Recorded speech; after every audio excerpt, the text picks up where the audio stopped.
Recording number 20. Master ఈకే రాసిన పురాణ పురుషుడు గ్రంథం చదువుకుంటూ ఉన్నాము. ఎన్ని విధములుగా సరిపెట్టుకొన్నను దేవకి అష్టమ గర్భమును గూర్చి కంసునకు భయాందోళనలు నానాటికి పెరుగుచుండెను గాని తగ్గుటలేదు. అందేదో మోసము జరిగెను అని అతని నమ్మకము. ఎవరిని నమ్మవలెనో ఎవరిని నమ్మరాదో తెలియకున్నది.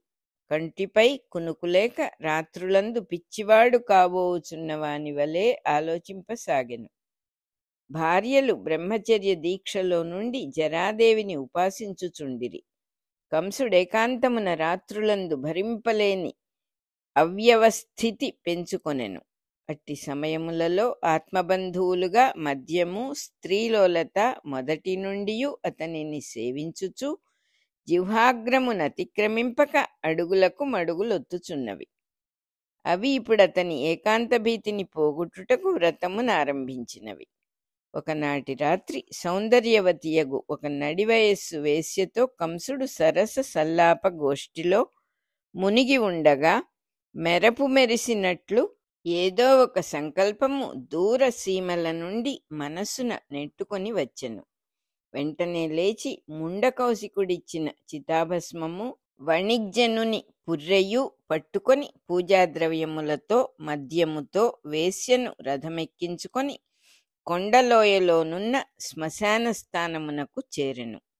ముండకౌశికుడు మధురను విడిచి అదృశ్యుడయ్యనని గమనించెను. అతడు ఉపదేశించిన సాధన మార్గములను ఆచరణలో పెట్టుటకు ఆనాటి రాత్రియే ప్రారంభము చేసెను. అది నందుడు కంసుని చూచిపోయిన నాటి రాత్రి. వేశ్య, నన్ని లోయలోనికెందులకు కొనివచ్చితిరి? కంసుడు ఏకాంతమున నిర్భరముగా అనుభవించుటకు. వేశ్య అయినచో ఈ పుర్రెను పూజాద్రవ్యములను ప్రభువులు కొనివచ్చుటయేలా? తమరు కాపాలికుల శిష్యులని చెప్పుకొందురు, నన్ను నరబలి ఇచ్చుటకు కొనిరాలేదు కదా. కంసుడు, ఇచ్చినన్ను నీవు చేయగలిగినది లేదు, కానీ నేనంతటి ఘాతుకమునకు తలపెట్టలేదు. నేడొక తాంత్రికమైన వామాచార పూజాక్రమమున్నది. దానిని అనుష్ఠించుటకై నిన్ను పరాశక్తి స్థానమున ప్రయోగించుటకు కొనివచ్చి తిని. పూజ పూర్తి అయిన వెనుక నిన్ను స్వేచ్ఛగా విడిచిపెట్టెదను. కంసుడు పూజ చేసి వేశ్యను చింత చెట్టు కింద కూర్చుండపెట్టెను. ఆమె ముఖమున ముండకౌశికుడిచ్చిన రక్త సింధూర తిలకముంచెను. ఆమెకు ప్రజ్ఞలో ఒక తీవ్ర పరిణామము కలిగెను. ఆవేశముతో ఊగుచూ జుట్టు విరియబోసుకుని దిగంబరి అయి చెట్టు కింద తూగుచూ మూలుగుచూ కూర్చుండెను. ముండకౌశికుడు ఉపదేశించిన మార్గమున కంసుడామెను పూజించెను. ఆమెకు స్తన్యము వరదలై పొంగి లేచి నిలబడెను.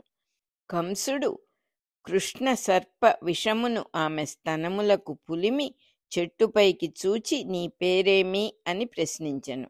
చెట్టు మీద నుండి ముక్తకేసిని దిగంబరి స్థూల శరీరయగు పిశాచము దిగివచ్చి వేశ్యనావహించెను. ఆమె, నా పేరు పూతన అని పలికెను. కంసుడామెను వస్త్రములతో సర్వాలంకారములతో భూషితను చేసి మరల రాజభవనమునకు కొనివచ్చి అభిమంత్రించి ఇట్లనెను. గ్రామములందు గల శిశువులను చంపుము. దేవకి అష్టమ గర్భమున జనించిన శిశువును వెదకి కొనుచూ పొమ్ము. వానిని చంపి క్షేమముగా తిరిగి రమ్ము. ఆ వేశ్య మద్యపానోన్మత్తయై తూలుచూ ఆ రాత్రి 3వ జాము దాటిన సమయమున గిరగిరా తిరుగుచూ బయలుదేరి వెడలిపోయెను. కొన్ని దినములు వ్రజకులము వైపుగా ప్రయాణము చేసెను. గ్రామము నుండి గ్రామమునకు నడిచిపోయెను. ఒక్కొక్క గ్రామమున ఊయల తొట్టెలలో గల శిశువులను స్పృశించుట, ఆ శిశువులు కెవ్వున కేకపెట్టి చనిపోవుట జరుగుచుండెను. ఆమె రాకపోకలు గమనించిన వారు పిశాచ రూపమును కనుగొని స్తంభించి నిలబడిపోవుచుండిరి. ఆమె వెడలిపోయిన వెనుక మరల మనస్సు పనిచేయుచుండెను. గ్రామములలో గగ్గోలు పుట్టినది. అయినను ఆమె సూటిగా నడిచివచ్చుచుండగా ఎవరైనను చూచుచుండుటయే గాని అడ్డుటకు మనశ్శక్తి చాలకుండెను. ఆమె వ్రజగోకులమునందు నందుని పల్లెయగు ఘోషమును ప్రవేశించెను. చెరువు దగ్గర ఒక పెద్ద పుట్ట ముందు నిలబడి పుట్టలో రంధ్రమున చేయి పెట్టి ఒక కృష్ణ సర్పమును శిరస్సు పుచ్చుకుని వెలుపలకు లాగెను. కుడి అరచేయి పట్టి సర్పము దౌడలను ఎడమ చేతితో నొక్కగా గరళము చుక్కలు పడెను. మరల సర్పమును పుట్టలోనికి వదిలి గరళమును స్తనములకు పులిమికొనెను. చెరువుగట్టును సమీపించుసరికి సాయం సమయమయ్యెను.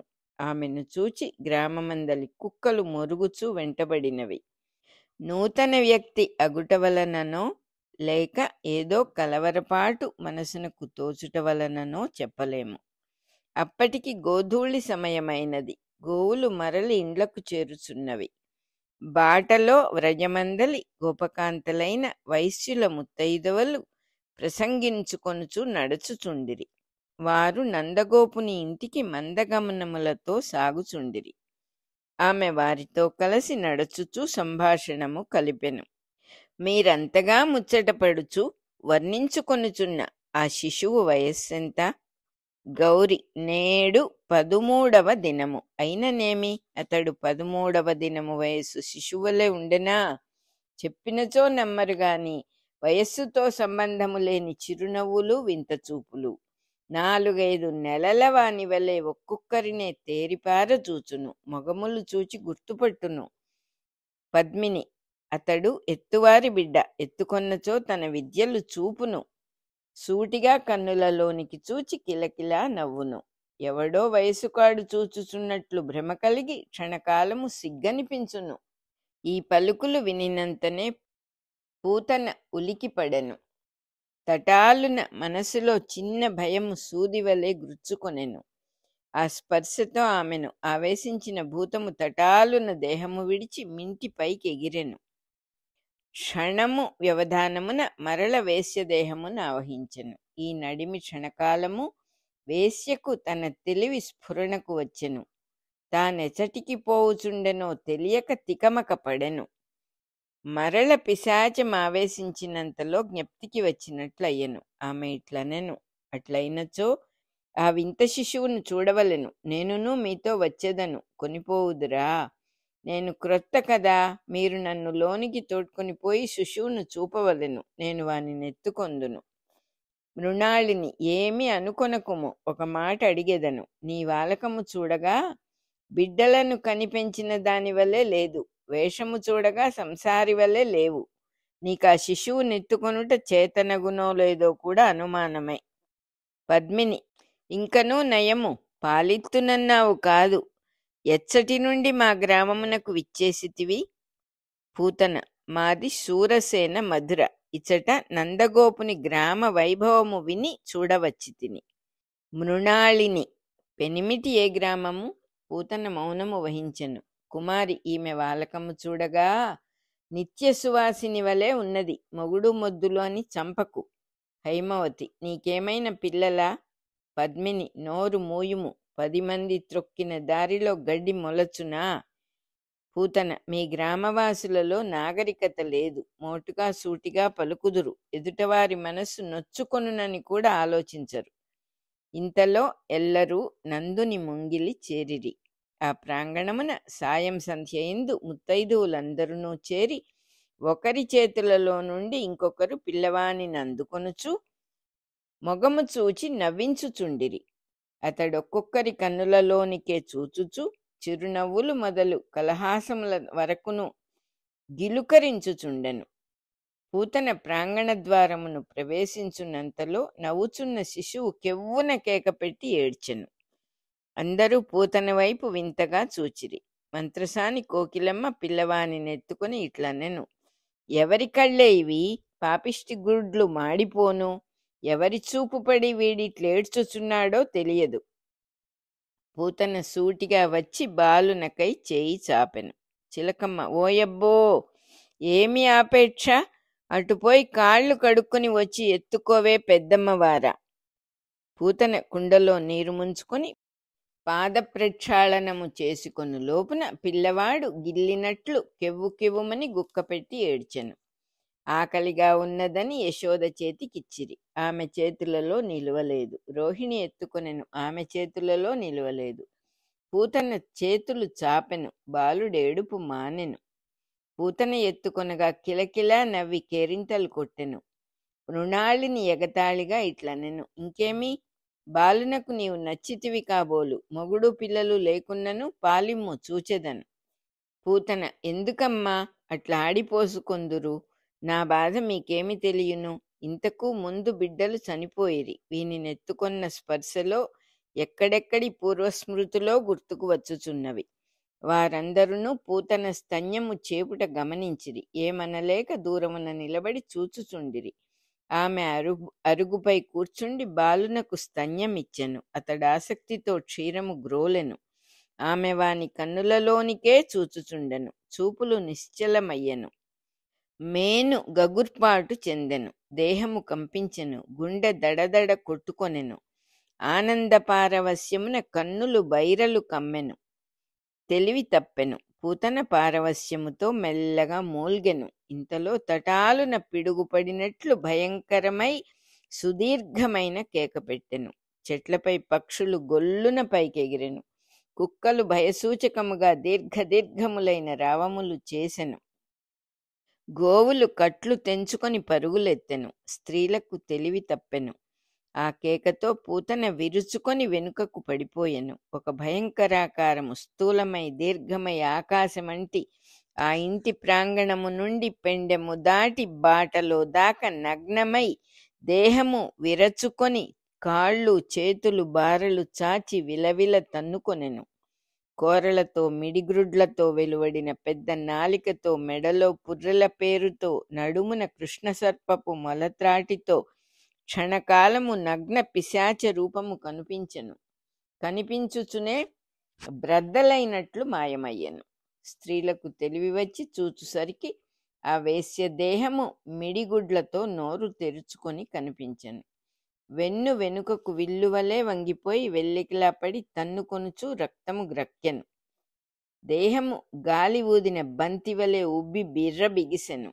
కోకిలమ్మ తటాలున బాలుని ఆమె వక్షస్థలము నుండి ఎత్తి చేతులలోనికి తీసుకొనెను. బాలుడు కిలకిలా నవ్వుచుండెను. అయినను గోపకాంతలందరూ భయపడిరి. బాలకుని కాత్యాయనీదేవి పూజామందిరము కడకు గొనిపోయిరి. విభూది పెట్టి దిష్టి తీసిరి. గర్గులకు కబురంపిరి. వారు వచ్చి రక్ష కట్టిరి.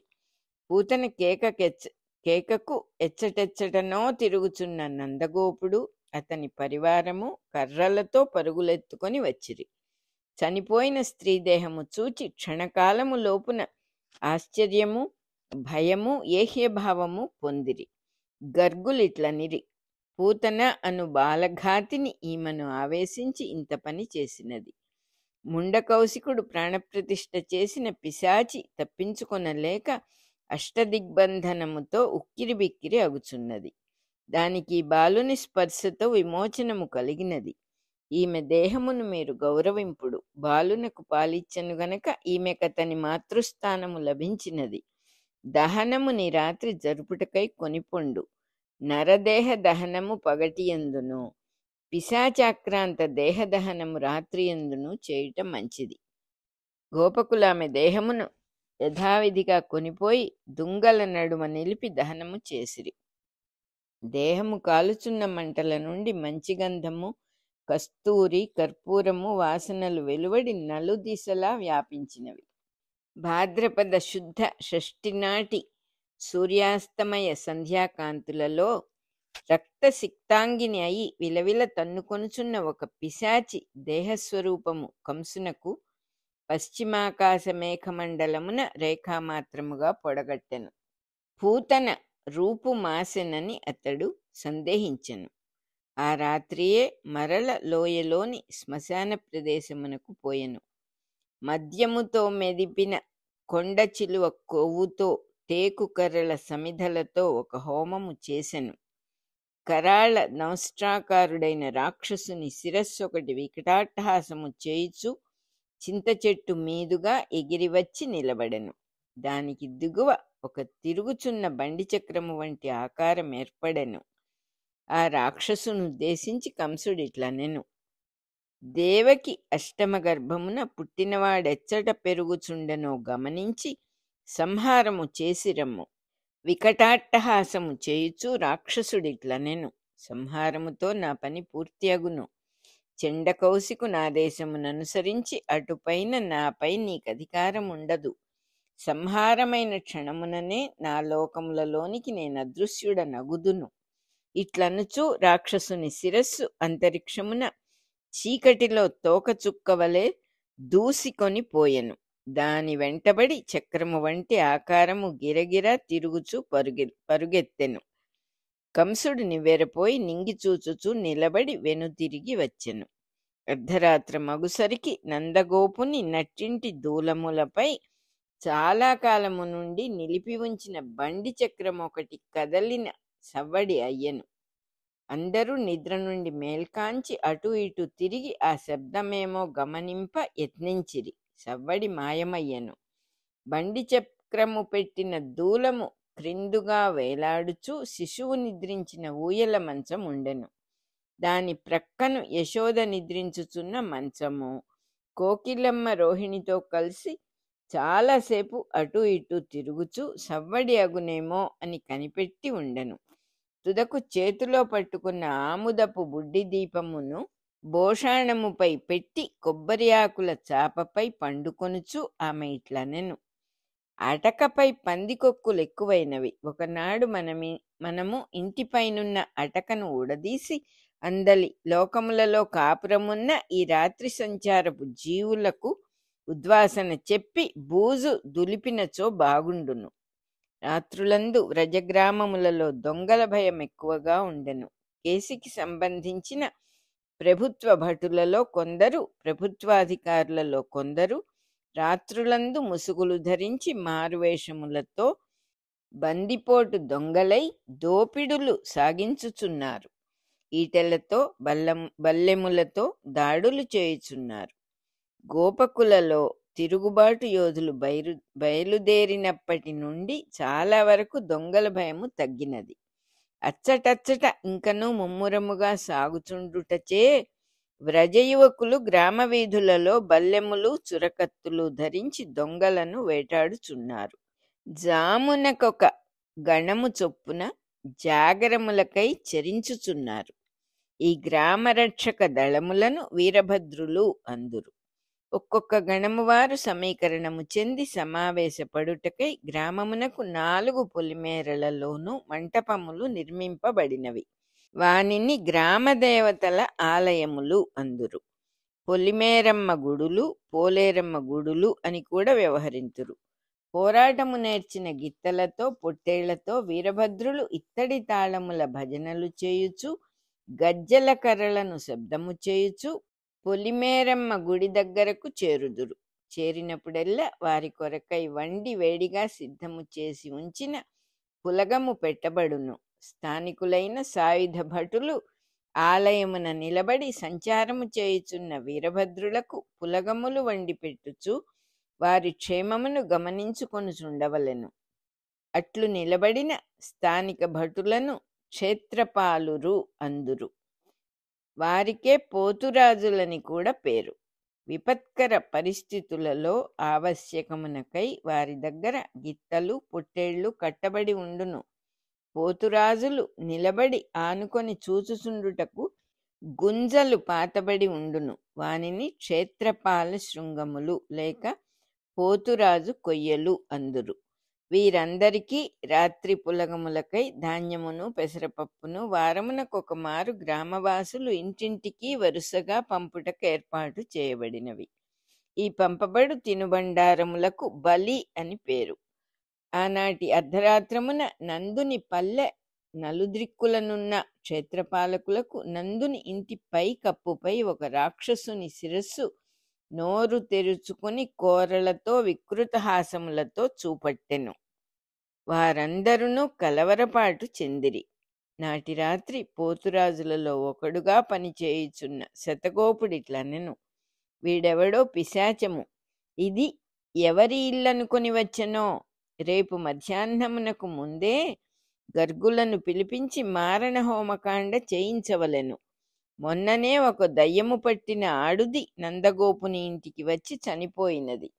మరునాడు ఉదయమున యశోదయు రోహిణియు బాలునకు స్నానము చేయించి బొట్టు కాటుకా పెట్టి ఊయల తొట్టెలో నిద్రపుచ్చి గృహకృత్యములలో నిమగ్నలై ఉండిరి.